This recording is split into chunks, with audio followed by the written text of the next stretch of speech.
يعد الحج أحد أركان الإسلام الخمسة، وعبادة عظيمة شرف الله بها المسلمين، وهو تجمع روحي فريد يجمع المسلمين من شتى بقاع الأرض في زمان ومكان واحدين، يعكس الوحدة والتساوي بين الناس أمام الله بصرف النظر عن جنسهم أو لونهم أو لغتهم. تعريف الحج: الحج في اللغة هو القصد، وفي الشرع هو قصد بيت الله الحرام لأداء مناسك معينة في وقت معين بشروط وأركان وواجبات مخصوصة مرة واحدة في العمر لمن استطاع إليه سبيلا.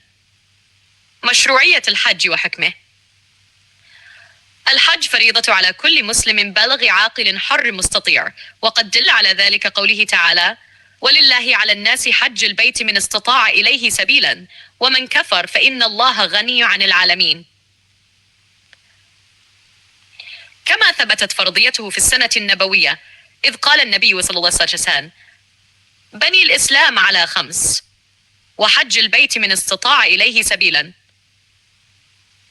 رواه مناسك الحج باختصار: تبدأ مناسك الحج في اليوم 8 من ذي الحجة يوم التروية، وتشمل: الإحرام، نية الدخول في النسك مع التجرد من المخيط للرجال والتلبية. الوقوف بعرفة، أهم ركن من أركان الحج، يكون في اليوم 9. المبيت بمزدلفة بعد غروب شمس يوم عرفة.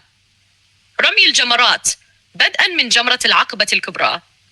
ذبح الهدي لمن كان متمتعا أو قارنا. 6. الحلق أو التقصير من شعائر التحلل. 7. الطواف والسعي، طواف الإفاضة والسعي بين الصفا والمروة. الحكمة من الحج: تطهير النفس من الذنوب، كما قال النبي صلى الله عليه وسلم: من حج فلم يرفث ولم يفسق رجع كيوم ولدته أمه. تحقيق المساواة بين المسلمين. إحياء ذكر الله وشكره.